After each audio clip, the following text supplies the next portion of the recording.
Hey, JR Wise and my journey of weight loss. Currently, I am at 3.72 miles. It's the afternoon. I did my walk this morning. I'm trying to make it to 11 for the day, so wish me luck. So, I got a few topics I want to talk to you guys today, but first, this video is brought to you by My Two Legs. My Two Legs has been around for decades. They're very, very responsible, dedicated. They're ChatGPT certified, they're YouTube certified. And currently their main role is to make it big on YouTube. So if you like what you're hearing, don't forget to like, share, and subscribe because it's me. So donkey punch that share button and drop kick the like button and whatever you got to do. So trying to be like that other guy. So anyways. So today I want to talk to you about a couple things I saw on Yahoo. I saw this article.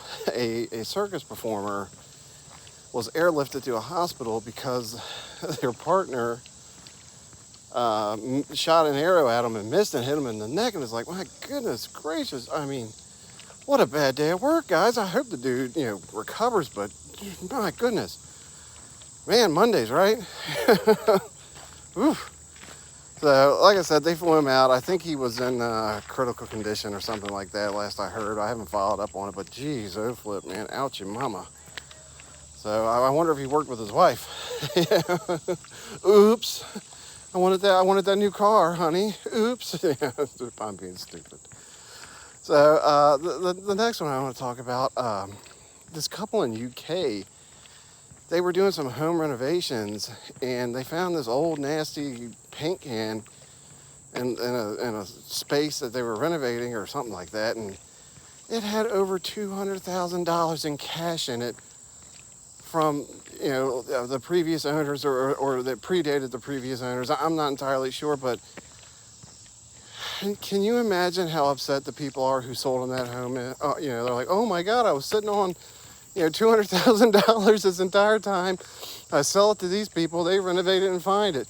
I mean, that would be a kick in the rear end if I've ever heard of one. I mean, I would just be devastated. I mean, I know they made their money off the house, but who knows? Maybe they only broke even, And then the new owners go and find $200,000 worth of money in the crawl space or the wall. I mean, ouch, But I'm happy for the couple that found it. I mean, look at they're $200,000 richer, and all.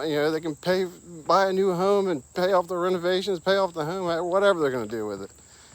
So that's pretty neat to hear, I wish it would happen to me. I did a short a couple days ago. I bought a lottery ticket, and I was just convinced I was going to be the next millionaire. Well, I'm not. And I wonder if anybody else, do y'all get those feelings too? Like when you buy a lottery ticket, you're like, I know this is the one. And then the drawing comes or you scratch it and blah, blah, blah. The price is right. So I can't do the noise. So the last thing I want to talk to you guys about, I watched this thing on YouTube about this killer cop from the 70s. And it kind of baffled me. This guy, this dude showed signs of being not right his entire life growing up. He was a school teacher, got fired from that. All of his girlfriends broke up with him. His first wife dumped him. He just had all the makings of someone not rap tight. And they let him become a cop. And even the guys that were in the training with him, they're like, there's something wrong with this guy. Keep an eye on him. Well, 6-7 months into his tenure, he gets arrested by his own sheriff for kidnapping and tying these two girls up. And they were able to escape from him, but he still got arrested for doing this. And he goes to trial, and he's convicted. He's found guilty, and they sentence him to a year in jail. Well, the trial date was on December 23rd, I think. And the judge looks at him dead in the eye and says, you know what? Since it's the holidays, we're going to let you go. You don't have to report back to jail until January 15th. Well, guess what he did while he was out free? He murdered two teenage girls.